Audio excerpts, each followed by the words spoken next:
கரூர் சென்று பாதிக்கப்பட்ட குடும்பத்தினரை சந்திப்பதாக தமிழக வெற்றிக் கழகத்தின் தரப்பில் முடிவு செய்யப்பட்டிருக்கக்கூடிய அண்மை தகவலை வெளியாகியிருக்கிறது. அது குறித்தான அண்மை தகவலை பார்த்து வருகிறோம். நேற்றைய தினம் தமிழக வெற்றிக் கழக தலைவர் விஜய் தரப்பில் அவருடைய வழக்கறிஞர் கரூர் செல்வதற்கும் அனுமதி கேட்டும் பாதுகாப்பு கோரியும் டிஜிபி அலுவலகத்தில் மனு அளித்திருந்த நிலையில் தற்போது தனியார் மண்டபத்தில் கரூரில் இருக்கக்கூடிய தனியார் மண்டபத்தில் பாதிக்கப்பட்டவர்களின் குடும்பத்தினரை தமிழக வெற்றிக் கழகத்தின் தலைவர் விஜய் சந்திக்க இருப்பதான தகவல் வெளியாகியிருக்கிறது. இதில் கட்சியின் தொண்டர்கள், பொதுமக்கள் மற்றும் ஊடகத்தினருக்கும் கூட அனுமதி இல்லை என்ற தகவலும் கிடைக்கப்பட்டிருக்கிறது. அது குறித்தான அண்மை செய்தியை நாம் பார்த்து வருகிறோம்.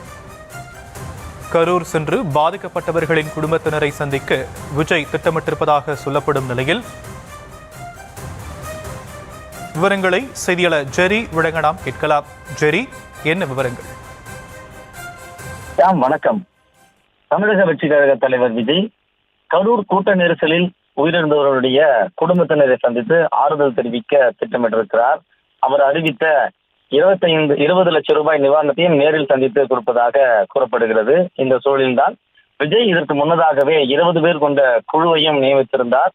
கரூர் சென்று அவர்கள் ஒவ்வொரு குடும்பத்தினரையும் அணுகி விஜயிடம் வீடியோ காலில் தொடர்பு கொண்டு பேசவும் வைத்தனர். இதன் தொடர்ச்சியாகத்தான் விஜய் கரூர் செல்வதற்கு பாதுகாப்பு கோரி டிஜிபி அலுவலகத்திற்கு மனுவும் கொடுக்கப்பட்டது. அந்த மனுவில் சில கோரிக்கைகளும் வைக்கப்பட்டிருக்கிறது. அதாவது தமிழக வெற்றிக் கழகத்தினுடைய தலைவர் விஜய் மற்றும் முக்கிய நிர்வாகிகளுக்கு மட்டுமே அனுமதிக்கப்படுவதாகவும், திருச்சி விமான நிலையத்திலிருந்து கரூர் சென்று மீண்டும் திருச்சி விமான நிலையம் வரும் வரை காவல்துறையினர் உரிய பாதுகாப்பு வழங்க வேண்டும் எனவும், விஜய் வாகனம் செல்லும் நேரத்தில் அவருடைய வாகனத்திற்கு பின்னால் யாரும் வர அனுமதிக்க கூடாது என்றும், கட்சியினுடைய தொண்டர்கள், பொதுமக்கள், ஊடகங்கள் என யாரும் வாகனத்தை பின்தொடர அனுமதிக்க கூடாது என்றும் கோரிக்கை வைத்திருக்கின்றனர். இதனுடைய தொடர்ச்சியாக நிகழ்ச்சி நடைபெறும் அரங்கை சுற்றி 1 கிலோமீட்டர் தூரம் வரை எந்த ஒரு கூட்டமும் கூட அனுமதிக்க கூடாது என்றும் போலீசாரிடம் தமிழக வெற்றிக் கழகத்தினுடைய வழக்கறிஞர் பிரிவு கோரிக்கை வைத்திருக்கின்றனர்.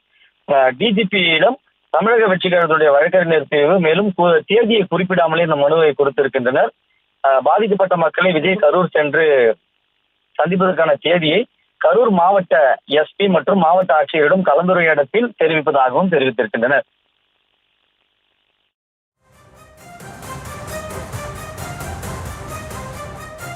தற்போதைய விரிவான விவரங்களுக்கு நன்றி ஜெரி.